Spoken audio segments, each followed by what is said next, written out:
Hey everybody, welcome to the Crit House. I'm Jeff Larson, and we are continuing our My Five series here, where we talk to photographers about five images that either are the ones that they consider to be the greatest images of all time, or five images that have affected them in some way. And we are talking to somebody who has had an impact on my photography, Bill Franson, who is a photographer and an educator. Bill, it's really great to have you here on the program. Thanks for joining us. Thank you. Thank you. So we're going to talk about your five images here on the Crit House, but I wanted to start off with just, so you are an educator, you teach classes and workshops, you've been doing that for a number of years, but you're a photographer yourself as well. How do you describe yourself as a photographer? Because I met you because I knew that you had taught street photography classes, but you certainly are not limited to street photography and the photography that you do, right? So how do you describe yourself? Well, yeah, when we met, I think I would still call myself primarily a street photographer, but I think I was already starting to transition into other forms. So, at the time we met a couple of years ago, I was starting to branch out, but again, my kind of daily was, an everyday, carry a camera and what do you find, Right. as in your daily life. And a lot of my work now is more landscape or intimate spaces, whether or not people are involved in the image itself. And lately, I've shifted away from that to project oriented, which I really was never a project photographer. I finished up a couple of years ago another landscape project that was 4x5 contact printed cyanotype. That was very successcal body Is of that the work. Apple? Yeah, Appleton Farms. Yeah, Appleton landscape Farms, yeah. in blue. It was beautiful. Yeah. Thank you. So how did you come up with your five images? What did you go through in the process? How did you decide on what you'd be showing here? So I think almost right away, I just looked around my office, and a photograph by Manuel Alvarez Bravo hangs on my wall. So this is that image, Yes, Manuel Alvarez Alvarez Bravo. Bravo. Beautiful image. I remember when this came up, I was like, oh, I'm glad we're going to talk about this. I bought this poster, I think, at the Harvard Museum. They had a show of his work, and I had seen the image before in art school and absolutely loved it. At the time, I wasn't really conscious of why I liked anything. I really wasn't articulate about too much at that time. But it struck me in a way that just held on to me. It has a dream like quality to it, quality of light, her gesture, the structure of the things that we see. Everything resonated for me. And again, at the time, I really couldn't explain why, but now I realize that mystery gets me right away. And I would hope that in a lot of my work, people recognize that there are more questions being asked than answers being offered. Well, yeah. It's a great image. I love one of the things I like about it as much as anything else is her feet. You can almost tell how she is. I mean, there's no fear, and her feet show that. It's just there's just so relaxed and almost joyful in their position. Yep, exactly. Yeah, I was going to mention her feet. Oh, okay. Thanks for picking up on that. Let's go to your number two from Emmett Gowan. Yeah, I came across this, after art school. I came across Emmett Gowan's work after art school. This was, I think, the first photograph I came across of his. And the gesture, the child's gesture, just grabbed me. And the two eggs she's holding, the twisting of her arms, her face, her eyes closed, everything about it, I just fell in love with.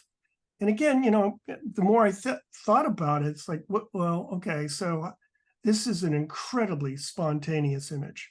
Spontaneity and large format don't often go together unless everything is set up. And so you're just standing there, with the cable release, waiting for the event to happen. And perhaps that's how this happened. Yeah, I wish I had made this. Every time we do this program, I get such joy out of having an image in front of me that I can live with for a couple of minutes at a time while somebody talks about it. And this is a good example of that, because this is actually an image that I might not have spent time with the thought about, but as I look at it, I'm just amazed by like everything you've talked about, but also like the arms. I don't even know how that works or how he was able to get that. It was just so grab two eggs later and give it a try. Your number 3 image. This is a photographer I wasn't familiar with before, Debbie Fleming Caffery. Tell us about this and why this is here. I was a member of the Center for Photography at Woodstock. I don't think I knew of her either, but I saw that she was offering a workshop. She showed us her work. She sent us out on assignments, and I was struck by, again, a sense of mystery in her work. Not everything is explained. What's going on, I don't quite know. When you get the story, then you understand. And again, this is a part of a much larger body of work on sugarcane workers in Louisiana, where she's from. So, working with her through a workshop, she really pulled out of me qualities that we weren't quite aware of. And I think that she, kind of underscored my sense of attraction to mystery. We were shooting our assignments with a Polaroid transparency film, really, really crappy film. But every day we would have to, make images. And sometimes it was, go and make images. And other times it was something more specific. And when I came back with my last batch of images, Debbie said to the class, I want to ask whose work has struck you most profoundly? And everybody said Bill Franson. And, it was that I was capturing things that were just not expected. You've chosen this as your 4th image. Tell us about this. This photograph is part of a body of work called Angels at the Arno, a cemetery area in Florence, but throughout Florence generally as well. When you look at it, it's like, well, we don't have a title, and the title is in Italian. But, what is it aside from, the structure, the graphic structure of the image itself, and the quality of light? The reason I chose Eric, one of the main reasons, was he shot Angels in the Arno with a Diana camera. I discovered at around 2000, I guess. I picked up a Holga, for the first time, and I had heard of photographers, they love to kind of break the technical aspects of photography and just go out and make images and see what they discover. And I thought, well, let's give that a try. And Eric's work, Angels in the Arno, contains that same quality, not just because it's Diana, but the things that he photographed in the way one could photograph, with a Diana camera. Eric was an influence with this body of work, Angels in the Arno, really to kind of underscore the capability of, what a plastic camera can offer a photographer. Well, there's a thread that you've been talking about, the mystery piece, that's interesting in this and all the other images, and it's the same with this image, your final one with Saul Leiter. Yeah. For me, the mystery is I have no idea how this was captured. And I'm much more familiar with Saul's color work, which I know is, most of his career, he was a black and white photographer, and then his color work came out later, but this was the one that I hadn't seen, and I love that you're showing. This one has always been, what the heck is going on here? How did this happen? Yes, how did this happen? How did he see it as well? Well, right? So Mary was a friend of his, or maybe a lover, and because there are a number of photographs of her. Right. He's shooting through a window. I know that. The longer you think, okay, he's shooting through the window, why is the text the right way around? It should be reversed if it's in a reflection, right? Right. So I think he probably flipped the negative. So, the text would read right.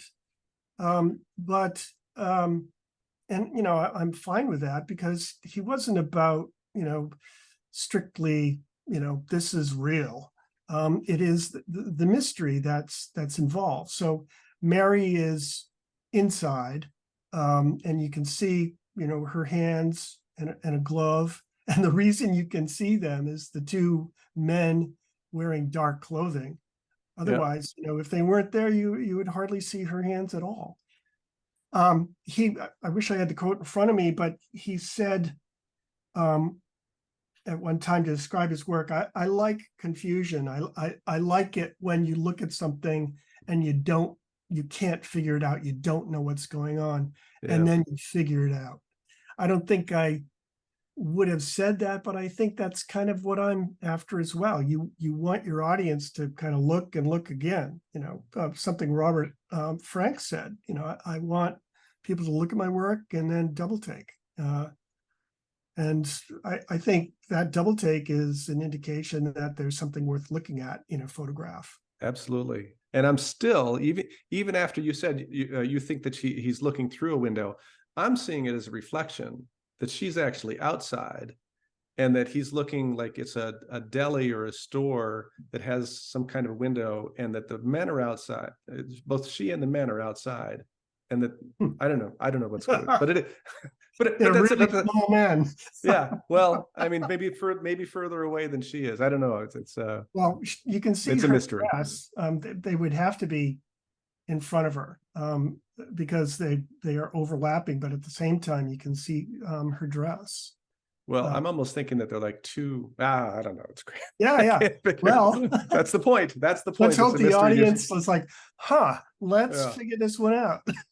Yeah, fantastic. Yeah. Bill Franson, thank you for joining us here on the Crit House and talking about the My5. So for everybody out there, thanks for watching the Crit House. If you are interested in participating in the Crit House, then we encourage you to post your 5 on Instagram. Use the hashtag My5 and tag the Crit House, and perhaps we'll have you on the program as well. Bill Franson, thanks for joining us on the Crit House. Thanks, Jeff. Good to see you.